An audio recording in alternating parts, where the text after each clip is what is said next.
आज हम इतिहास के पन्नों को पलटकर एक ऐसी कहानी को समझेंगे जहां 300 साल से चला आ रहा एक विशाल साम्राज्य यानी दिल्ली सल्तनत अपने अंत तक पहुंचा। ये कहानी है सैयद और लोधी वंश की, जो इस सल्तनत के आखिरी शासक थे। तो मन में सवाल यही आता है कि इतनी शक्तिशाली सल्तनत जिसने सदियों तक उत्तर भारत पर राज किया, वो आखिर बिखर कैसे गई। चलिए इस पूरी कहानी को परत दर परत समझते हैं। इस कहानी की शुरुआत होती है 1398 से, जब तैमूर ने एक बहुत ही विनाशकारी हमला किया। उस हमले ने उस वक्त के तुगलक वंश की समझिए कमर ही तोड़ दी और दिल्ली में हर तरफ अफरा तफरी मच गई।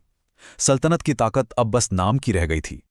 इसी उथल-पुथल और कमजोरी के माहौल में दिल्ली की गद्दी पर बैठा सैयद वंश। लेकिन सच तो यह है कि ये एक तरह का अस्थायी दौर था। एक ऐसा वंश जो सल्तनत की गिरती हुई दीवारों को बस किसी तरह थामे रखने की कोशिश कर रहा था। देखिए, इस वंश की कमजोरी का सबसे बड़ा सबूत तो इसके संस्थापक खिज़र खान खुद थे। उन्होंने कभी सुल्तान का खिताब ही नहीं अपनाया। वो खुद को तैमूर के एक प्रतिनिधि के तौर पर ही पेश करते रहे, जिससे ये एकदम साफ था कि दिल्ली की गद्दी में वो पहले वाला दम नहीं रहा। खिज़र खान के बाद मुबारक शाह आए। उन्होंने शाह की उपाधि तो ली, पर उनकी हत्या कर दी गई। उनके बाद जो शासक आए, मोहम्मद शाह और अलाउद्दीन आलम शाह, वो तो और भी ज्यादा कमजोर साबित हुए। आलम शाह का तो ये हाल था कि उन्होंने खुद ही अपनी मर्जी से सिंहासन बहलोल लोदी के लिए छोड़ दिया और बदायूं चले गए। और इसीलिए सैयद वंश को दिल्ली सल्तनत का सबसे कमजोर वंश माना जाता है। उनके टाइम में सल्तनत का इलाका लगातार सिकुड़ता गया और कोई बड़े प्रशासनिक सुधार भी नहीं हुए। ये सल्तनत के पतन का एक साफ इशारा था। सैयद वंश के जाने के बाद दिल्ली की सियासत में एक बहुत बड़ा बदलाव आया। पहली बार दिल्ली की गद्दी पर एक अफगान वंश यानी लोदी वंश का शासन शुरू हुआ।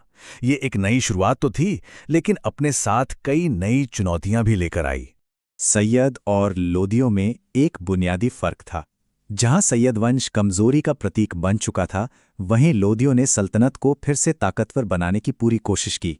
लेकिन उनका जो शासन करने का तरीका था, जो कबीलाई राजनीति पर आधारित था, वो उनके लिए एक दो-धारी तलवार साबित हुआ।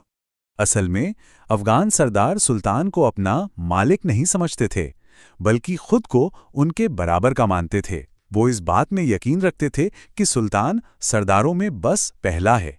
ये जो सहयोग की भावना थी, वो ताकतवर तो थी, लेकिन जैसे ही सुल्तान ने खुद को उनसे बड़ा समझने की कोशिश की, यही चीज झगड़े की वजह बन गई।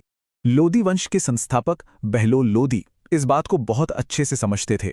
उन्होंने अफगान सरदारों को साथ लेकर राज किया और बड़ी कामयाबी से सल्तनत की खोई हुई ताकत को वापस पाना शुरू किया। उन्होंने पंजाब और दोआब पर अपना कंट्रोल मजबूत किया और जौनपुर जैसे एक बड़े और जरूरी राज्य को भी वापस सल्तनत में मिला लिया। चलिए अब आगे बढ़ते हैं। बहलोल के बाद दो ऐसे शासक आए, एक जिसने लोदी वंश को उसकी बुलंदियों पर पहुंचाया और दूसरा जिसने उसे पतन के रास्ते पर ढकेल दिया। सिकंदर लोदी, इन्हें इस वंश का सबसे शक्तिशाली और काबिल शासक माना जाता है। उनके राज में सल्तनत ने एक बार फिर अपनी पुरानी शान वापस हासिल की। उन्होंने कई बड़े और जरूरी काम किए। 1504 में उन्होंने आगरा शहर बसाया, जो आगे चलकर मुगलों की भी राजधानी बना।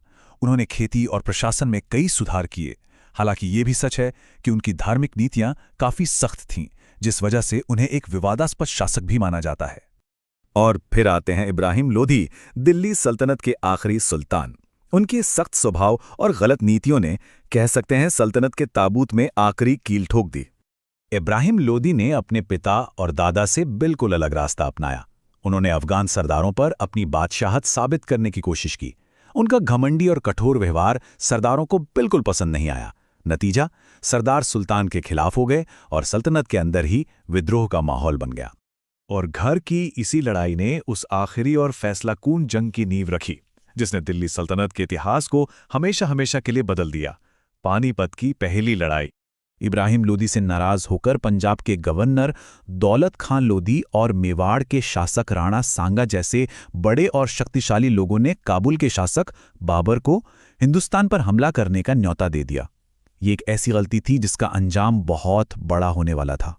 ये लड़ाई इब्राहिम लोदी की बहुत बड़ी सेना और बाबर की छोटी लेकिन कहीं ज्यादा अनुशासित सेना के बीच हुई। बाबर की बेहतर युद्ध नीति और पहली बार तोपों के इस्तेमाल ने उसे एक जबरदस्त जीत दिलाई। इब्राहिम लोधी जंग के मैदान में ही मारा गया। और ये साल 1526 भारतीय इतिहास में एक मील का पत्थर बन गया। ये सिर्फ एक वंश का अंत नहीं था, ये एक पूरे युग का अंत था और एक नए यानी मुगल साम्राज्य की शुरुआत थी। तो इस पूरी कहानी से हम क्या समझ सकते हैं? देखिए, सैयद और लोधी वंश का दौर सिर्फ पतन का दौर नहीं था। ये एक बहुत ही महत्वपूर्ण बदलाव का समय था जिसने भारत के भविष्य की दिशा तय की। तो कुछ मुख्य बातें जो याद रखने वाली हैं। सैयद वंश की नींव रखी खिज्र खान ने, लोधी वंश की शुरुआत की बहलोल लोधी ने, आगरा शहर बसाया सिकंदर लोधी ने, और आखिर में 1526 में पानीपत की लड़ाई ने न सिर्फ इब्राहिम लोधी बल्कि पूरी दिल्ली सल्तनत का ही अंत कर दिया और मुगल साम्राज्य के लिए दरवाजा खोल दिया।